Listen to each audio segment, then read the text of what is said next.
तो जैसा कि बेटा हम लोगों ने लास्ट क्लास में एलिमिनेशन वन रिएक्शन को पूरी तरीके से क्लियर किया था, ठीक है।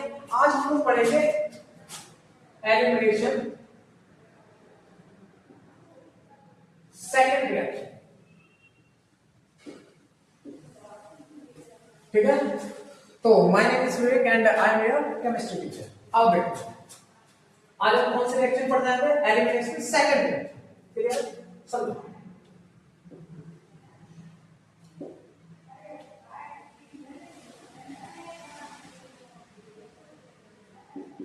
हमने यहाँ पे कोई भी एक एल्किन हैलाइड किया, ठीक है। और बेटा इसमें जो हम लोग रिजल्ट का यूज करेंगे, अगर हम E1 की बात करें तो वहां पे हम लोग बी बेस का यूज करेंगे। यहां पे हम लोग जो रिजल्ट यूज करेंगे वो स्ट्रॉन्ग बेस का यूज करेंगे, क्लियर है? ठीक है, स्ट्रॉन्ग बेस का यूज करेंगे, ठीक है ना। और in the presence of heat, ठीक है। बेटा जो स्ट्रॉन्ग बेस है ये क्या करेगा, यहां से हाइड्रोजन और यहां से हाइड्रोजन एक साथ निकालता, ठीक है। यहां से हाइड्रोजन यहां से हाइड्रोजन एक साथ निकालेगा और हमारा फॉर्मेशन कर देगा एल्केन, ठीक है।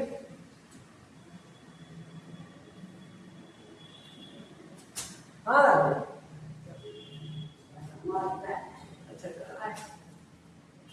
ठीक है, फॉर्मेशन ऑफ एल्केन करेंगे, ठीक है। आगे जैसा मैंने आपको बताया बेटा कि ये जो रिएक्शन होगी पूरी वो एक ही स्टेप में क्लियर होगी, तो इसीलिए क्या बोलेंगे इसे वन स्टेप रिएक्शन। मतलब एक ही स्टेप में हाइड्रोजन और हाइड्रोजन दोनों रिमूव हो जाते हैं due to the strong base, क्योंकि स्ट्रॉन्ग बेस जो होता है वो यहाँ पे वेट नहीं करेगा कि पहले हाइड्रोजन निकले उसके बाद हम देखेंगे स्टेबिलिटी कितना। हाँ स्टेबिलिटी तो देखी जाएगी, लेकिन वो ये वेट नहीं करता है कि पहले यहाँ से निकले फिर उसके बाद हम अटैक करेंगे जाके और यहाँ से हाइड्रोजन का रिमूव करेंगे, ठीक है। यहाँ पे भी हाइड्रो हाइड्रोजनेशन है वो एक साथ होता है, क्लियर है। तो वन स्टेप रिएक्शन है और बाई मॉलिक्यूलर होती है, कैसी? बाई मॉलिक्यूलर रिएक्शन, क्लियर है। तो वन स्टेप रिएक्शन है और बेटा कैसी है? बाई मॉलिक्यूलर रिएक्शन, ठीक है। और इसकी मैकेनिज्म देखिए,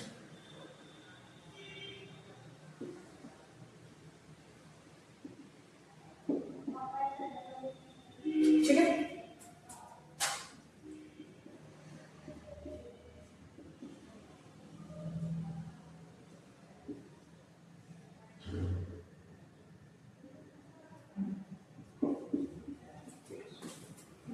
क्लियर? सॉल्वेंट कैसा यूज करेंगे? पोलर, एक प्रोटीन सॉल्वेंट का यहाँ पे यूज होगा, ठीक है। आओ देखो बेटा सबसे पहले क्या होता है इस रिएक्शन में, यहां से धीरे धीरे इस हाइड्रोजन का निकलना, मतलब यहां से धीरे धीरे यहां से हाइड्रोजन निकलेगा, ठीक है। पूरी तरीके से नहीं निकलेगा, यहां से धीरे धीरे हाइड्रोजन का रिमूवल होगा, ठीक है,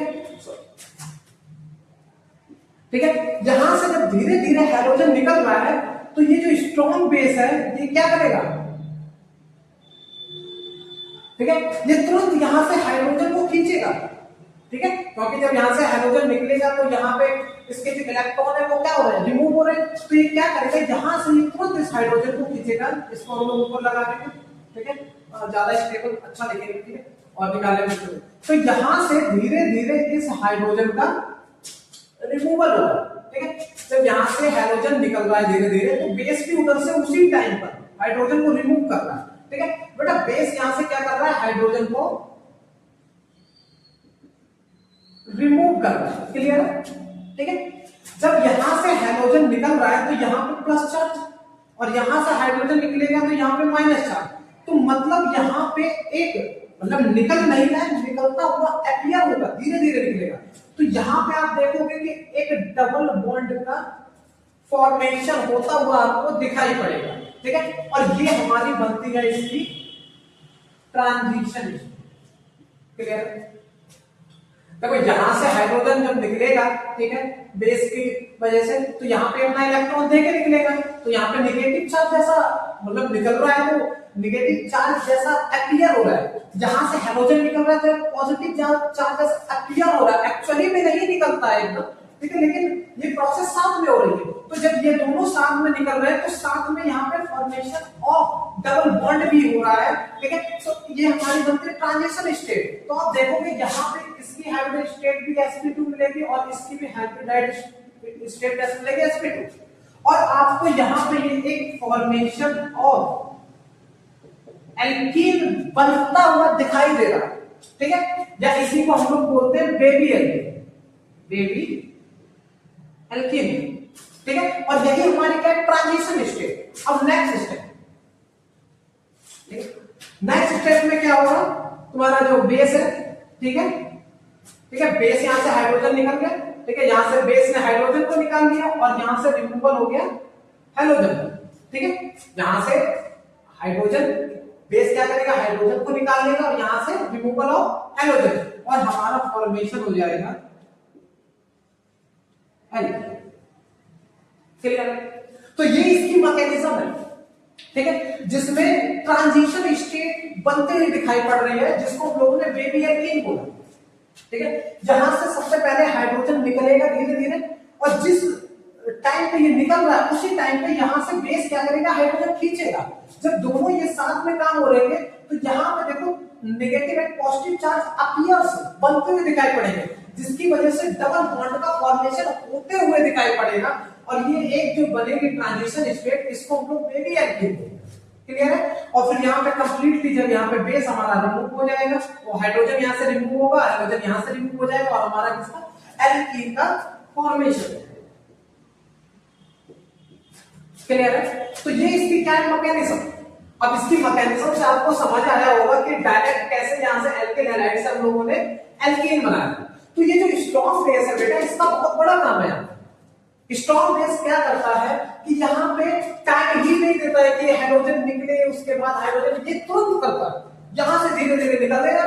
जैसे जैसे उसको लग रहा है कि ये यहां से बॉन्ड, मतलब यहां से ये साथ छूट रहा है, ठीक है ना, तो ये तुरंत क्या करेगा, अपना साथ उधर जोड़ने की तैयारी करता है ना। ये वेट नहीं करेगा कि ये पहले बिल्कुल अलग हो जाए फिर उसके बाद मैं आऊं और अपना मैं बॉन्ड बनाऊं, है ना। बेटा यहाँ से बॉन्ड इसको टूटता हुआ दिखाई पड़ रहा है ना। इसने देखा कि यहाँ से बॉन्ड ये टूट रहा है धीरे धीरे और इसने तुरंत क्या किया, अपनी बॉन्डिंग में आके अपनी बॉन्डिंग मजबूत कर रहा है, ठीक है। तो ये काम एक साथ होते हैं और फॉर्मेशन होता है हमारा ट्रांजिशन स्टेट का।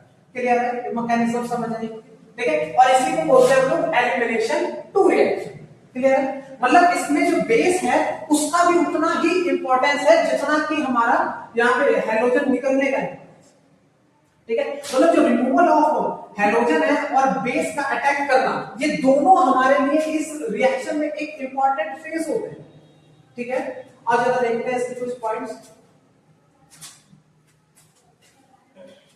ये बेटा समझ आया पूरा, ठीक है।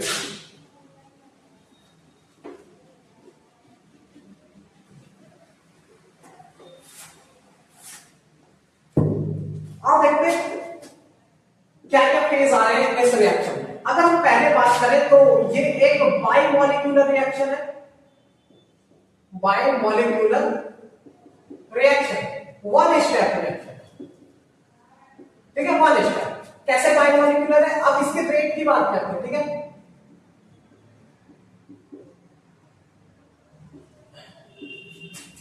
रेट इसके हैलोजन के रिमूवल पे भी डिपेंड करेगा और यहां पे कंजुगेट जो बेस होगा इसका उस पे भी डिपेंड करेगा, ठीक है। तो इस पे भी डिपेंड कर रहा है, इस पे भी डिपेंड कर रहा है, तो इसीलिए इसको बोला गया second order reaction, second order reaction. तो ये जो रिएक्शन है ये हमारी सेकंड ऑर्डर रिएक्शन में आएगी। क्लियर है? फर्स्ट पॉइंट समझ आया किस तरीके से। अच्छा बेटा बताओ, जब यहां से हैलोजन रिमूव हुआ था तो क्या किसी कार्बोकैटायन का फॉर्मेशन हुआ था? नहीं, मैंने आपको बताया कि वो पूरी तरीके से रिमूव हुआ ही नहीं है, तो यहां पे नो कार्बोकैटायन फॉर्मेशन।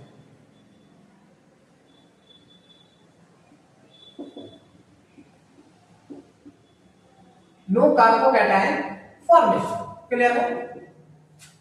नेक्स्ट, अगर हम बात करें कि इसकी फिर स्टेबिलिटी किस पे डिपेंड करेगी, भाई यहाँ पे कार्बोकैटायन तो बन नहीं रहा। जैसे हमने इवन की बात करें तो वहां पे कार्बोकैटायन का फॉर्मेशन हुआ था तो उसकी स्टेबिलिटी कार्बोकैटायन के थ्रू में निकालेंगे। यहाँ पे कार्बोकैटायन तो बन नहीं रहा, तो यहाँ पे जो स्टेबिलिटी होगी वो डिपेंड करेगी ट्रांजिशन स्टेट, ठीक है। Stability depend upon transition state,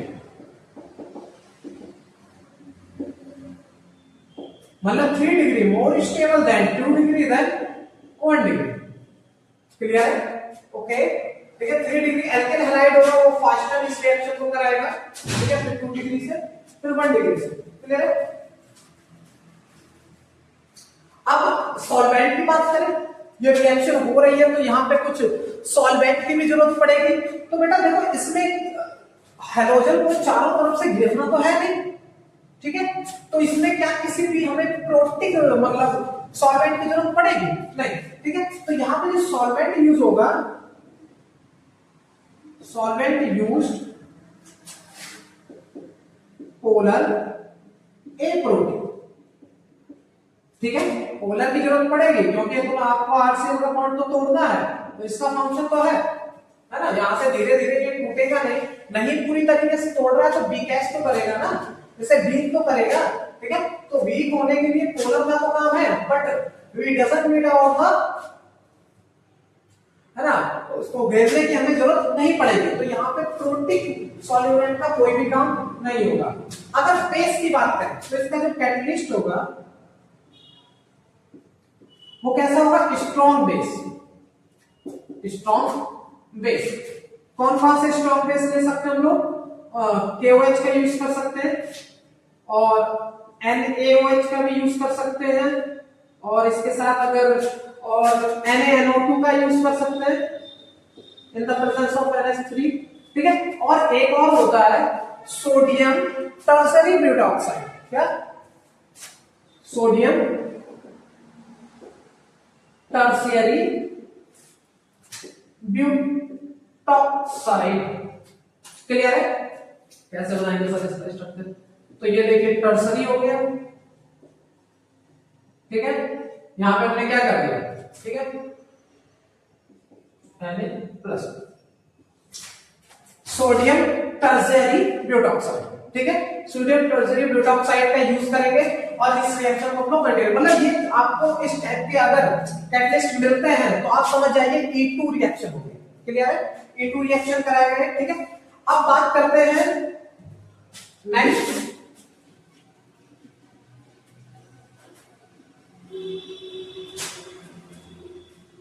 leaving group.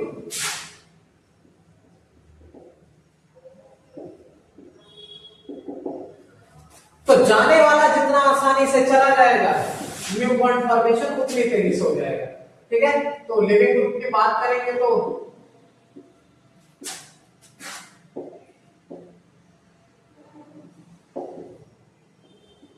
ठीक है,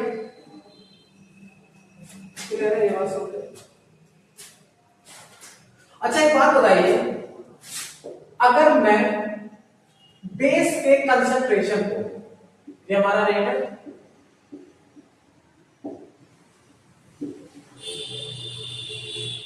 अगर मैं बेस के कंसंट्रेशन को 2 गुना बढ़ा देता हूं तो रेट ऑफ रिएक्शन हमारी बढ़ जाएगी, ठीक है, 4 गुना बढ़ जाएगी।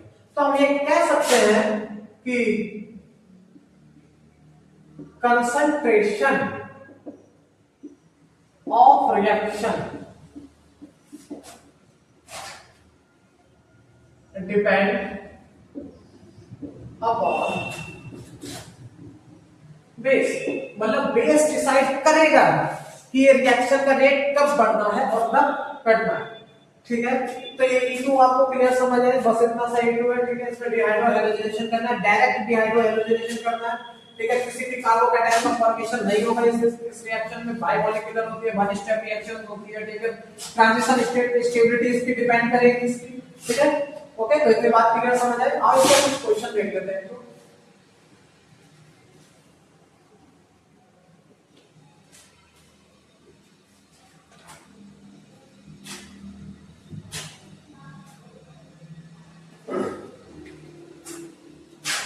क्वेश्चन नंबर 1,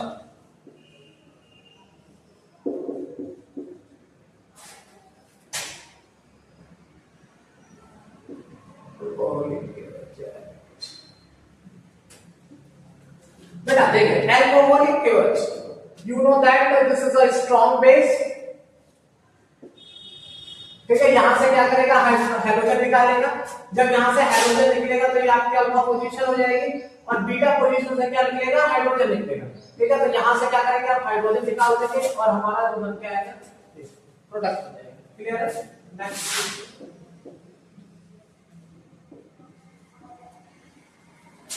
NaOH ले लेते हैं, अल्कोहलिक, एक्वस नहीं अल्कोहलिक। ठीक है, अगर एक्वस ले लोगे तो वीक हो जाएगा। ठीक है, तो इसीलिए अल्कोहलिक लेंगे। ठीक है, फिर उसमें ध्यान देंगे। ठीक है, आप अल्कोहलिक लेंगे, यहां से निकालेंगे आप। ठीक है, this is your alpha position. ठीक है, अल्फा है तो ये बीटा होगी, ये बीटा होगी। कहीं से हाइड्रोजन निकाले, यहां से निकाले या यहां से निकाले, दोनों प्रोडक्ट बना कर देख लेंगे। ये एक बार यहां से निकाला तो ये प्रोडक्ट बन के आएगा। अगर दूसरे की बात करें, यहां से निकालते हैं तो हमारा प्रोडक्ट बनेगा ये। ठीक है, स्टेबिलिटी ऑफ एल्कीन चेक करेंगे तो यहाँ पे CH3, यहाँ पे CH3, मतलब 6 अल्फा हाइड्रोजन हो जाएंगे। अगर इसकी बात करेंगे आप, ठीक है, तो यहाँ पे कितने आ रहे हैं, 2 अल्फा हाइड्रोजन। ठीक है, तो ये बन जाएगा आपका हॉफमैन प्रोडक्ट, हॉफमैन प्रोडक्ट। और जो ये बेटा बन के आएगा ये सर्जफ प्रोडक्ट है, सर्जफ प्रोडक्ट। और आपको सर्जफ बताता है कि पुअर बिकम्स पुअरर, है ना। यहाँ पे ये योजना नहीं चल रही कि जो गरीब है उसको अमीर बनाओ, यहाँ पे ये योजना चल रही है बेटा जो गरीब है वो और मरेगा। ठीक है, पुअर्स बिकम पुअरर्स। ठीक है, गरीब को और मार दो। ठीक है, आप अगर देखोगे यहां से जब आपने, ठीक है, हाइड्रोजन निकाला है ना,